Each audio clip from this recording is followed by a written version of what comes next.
Alright. Morning, everyone. Welcome back to the channel. Jesse talks all things TDCJ and military. As always, I'm your host, Jesse. Today, we're going to do something a little fun. Alright. I want to change it up a little bit, start us a new series. We're going to call this series, What Would You Have Done Had You Been There? Alright.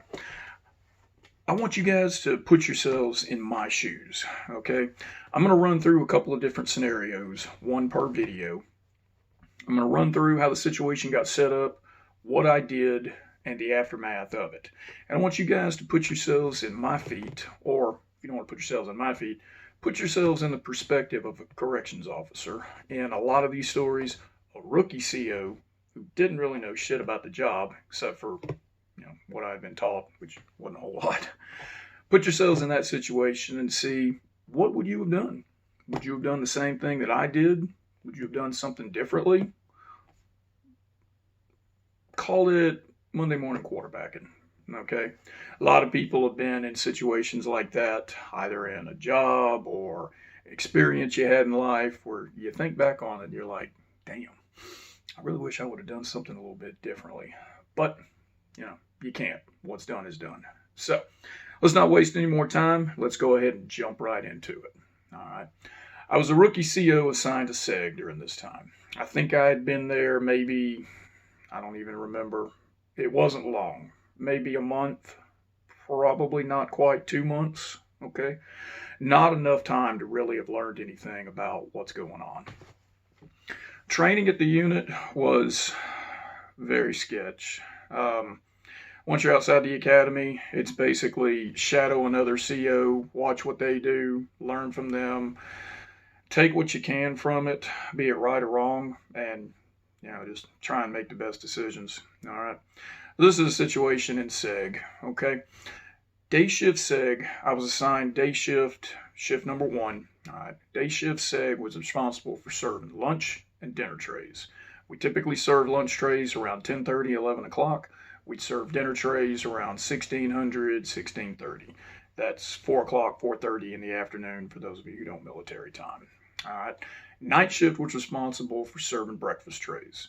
Breakfast was typically served around 3 a.m., 3:30, something like that.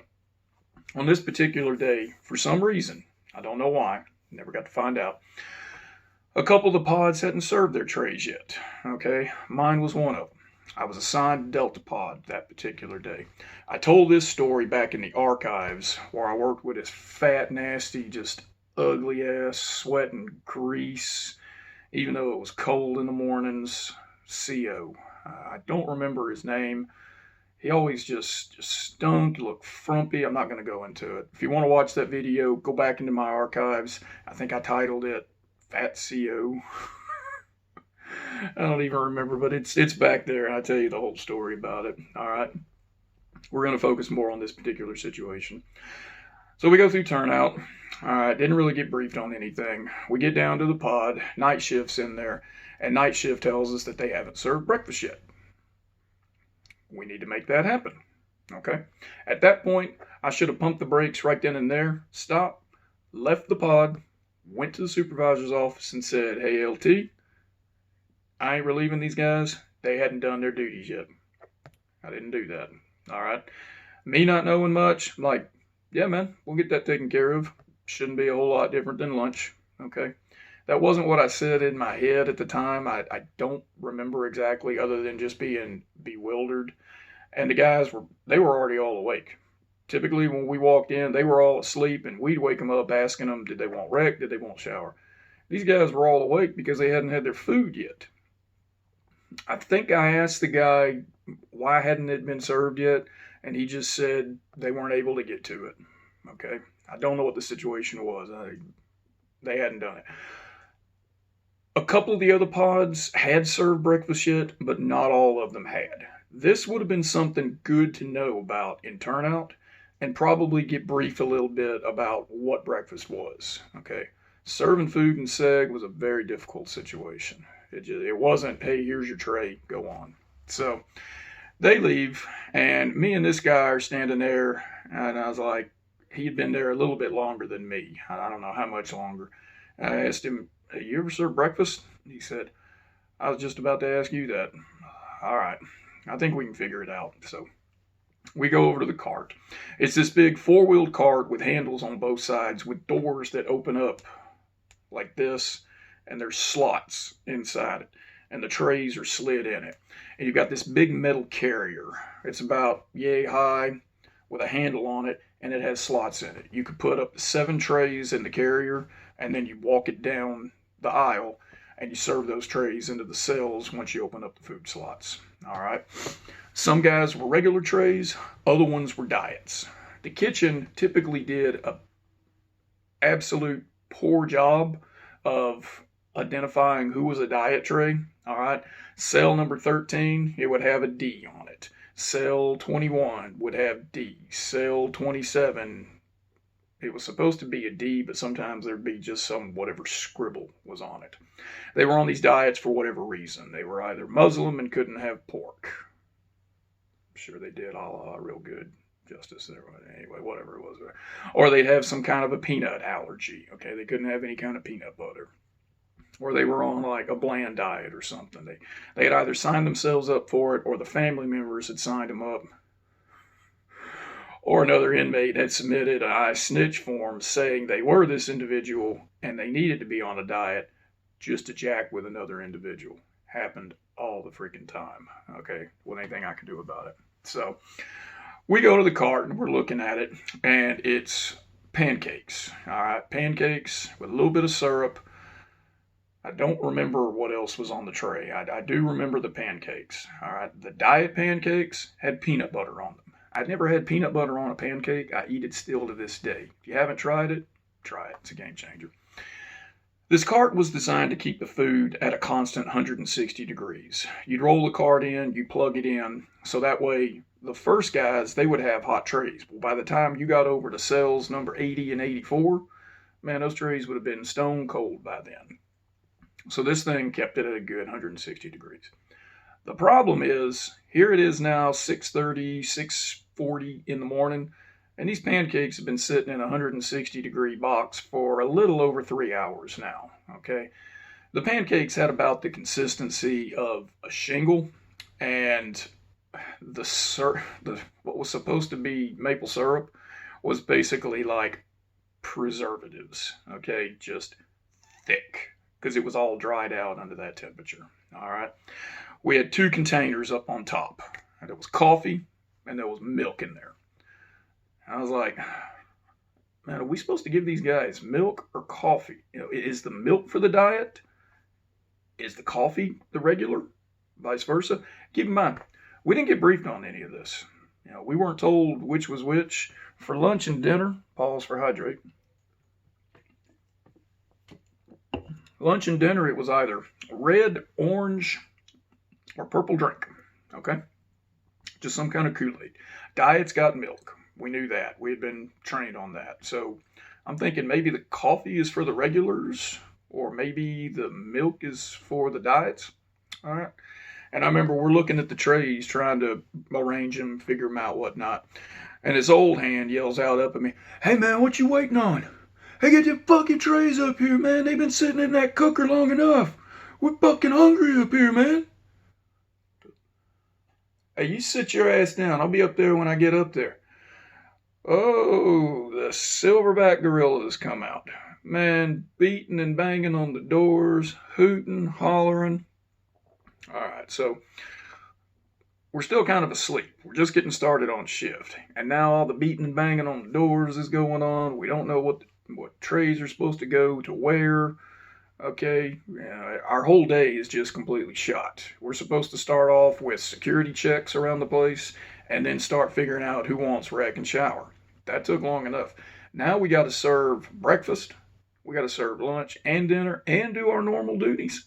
And I got this fat, nasty dude I'm trying to work with. All right, so I almost quit that day.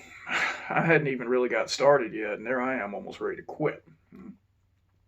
So the situation was, I looked over at my partner. I was like, "Hey, man, who's supposed to get milk? Who's supposed to get coffee?" Dude, he's like, "I never served breakfast, man. I don't know."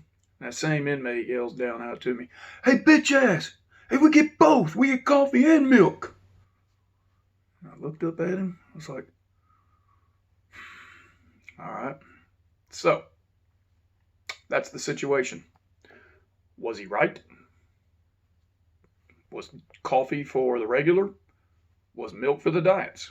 Did they get both? The only time they got milk or during lunch and dinner was if they were specific diets. Now, a lot of the guys that weren't on diet trays, they tell you they wanted milk. I wouldn't give it to them. Sometimes I would if I was trying to sell it for wrecks and showers. That's a whole nother kind of video. All right. So at this point, I didn't know what to do. I didn't know if I'm supposed to give them both or if I give them one or the other. So what did I do? I ended up giving the regulars what I consider regular. I gave them coffee. I gave the diets milk. All right. When I got to this old hand cell, he had calmed down a little bit by then. We had passed the trays out to the lower tier, 1 through 7. We're up on 8, working our way down. He was either in 11 or 12. He was kind of in the middle. And he puts his face up to the bars. He's like, hey, boss man, come here, boss man. Let me holler at you, boss man. Hey, look, man. Hey, man, we supposed to get breakfast a couple of hours ago, man. Man, this food gonna be all dried out now. I wasn't trying to take nothing out on you, man. But look, man, we hungry here. The whole routine's gonna be messed up for today, man. I know you still got all your other stuff to do. I was just trying to help you out, man. I know you ain't used to serving breakfast in here. I was just trying to help you out, boss. Hey, give me some of that coffee milk, man. I need to try and get myself woke up. He sticks a cup through the food slot.